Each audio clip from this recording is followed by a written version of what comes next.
Junkers Ju-87 was one of the most feared aircraft of World War II, terrifying everyone below with its infamous Jericho trumpets, which let out an unforgettable scream that would haunt both soldiers and civilians.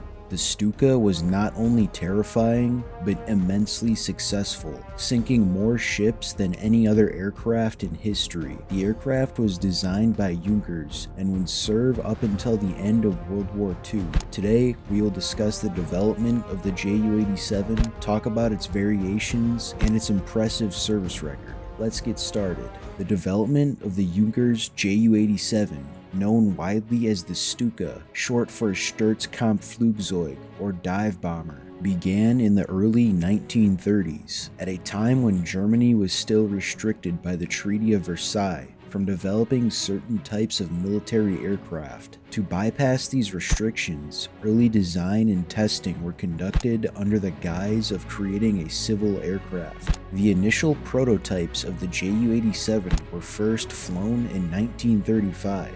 These early models were significantly different from the final design. They featured a number of innovative design elements, including an automatic dive recovery system in case if the pilot blacked out during a dive. However, they also had several flaws, including an underpowered engine and structural weaknesses. A significant turning point in the development process was the involvement of Hermann Pohlmann, an engineer who became the main designer of the Stuka. Pohlmann advocated for a simple, rugged design that could withstand the stresses of dive bombing and be easily repaired on the battlefield.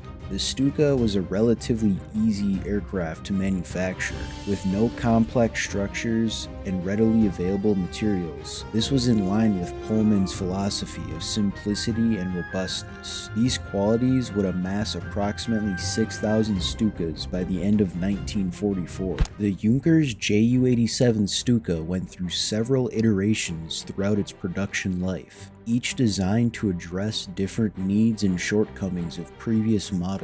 Let's take a look at the Stuka's production history and the different variants. The Ju-87A series was the first production series of the Stuka.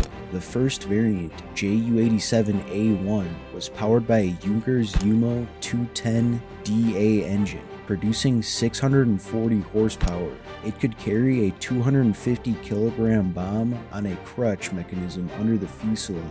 There were also wing stations for 4 50 kilogram bombs. The Ju-87A2 variant had an uprated Umo 210D engine that produced 680 horsepower. The A series had significant design limitations, mainly inadequate engine power and limited bomb load capacity. Following the shortcomings of the Ju-87A, the B series was designed with significant improvements. It had a larger, more rounded engine cowling and a more powerful Junkers Umo 211A engine.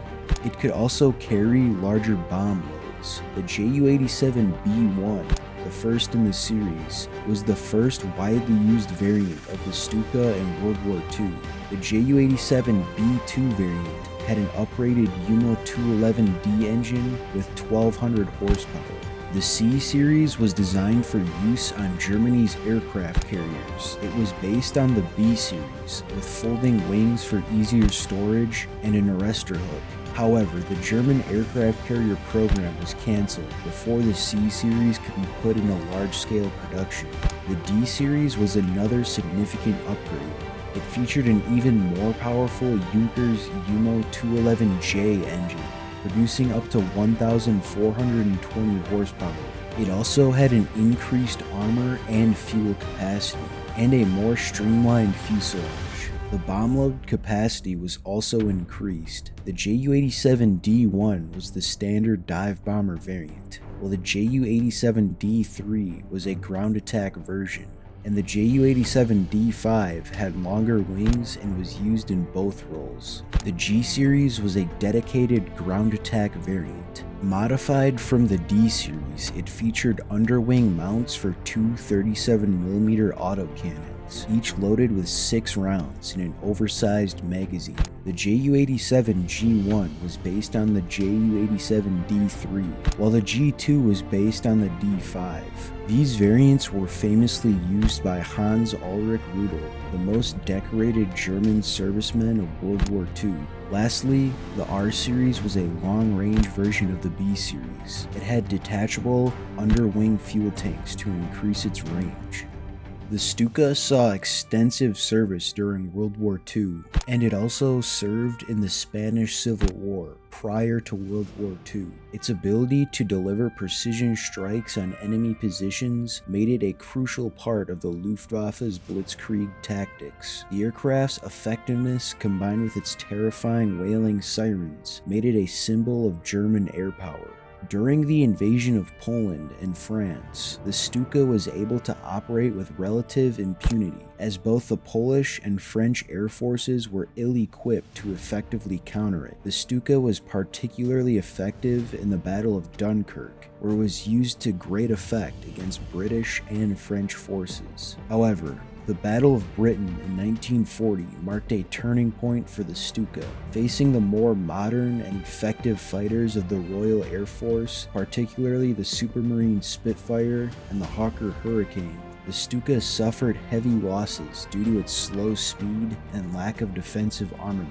Its vulnerability led to it being withdrawn from the battle, and its role in subsequent operations over Western Europe was significantly reduced. Despite these setbacks, the Stuka found a new lease of life in the Eastern Front. Following the German invasion of the Soviet Union in 1941, the Ju-87 again proved its effectiveness in the ground attack role, particularly the Ju-87G variant, which was equipped with two 37mm anti-tank guns to destroy numerous Soviet tanks. Towards the end of the war, the Stuka was increasingly outclassed by more modern Allied aircraft and was phased out in favor of faster, more versatile aircraft like the Focke-Wulf FW-190. However, the Stuka remained in service until the end of the war in various roles, from dive bombing and ground attack to anti-shipping and even nighttime bombing.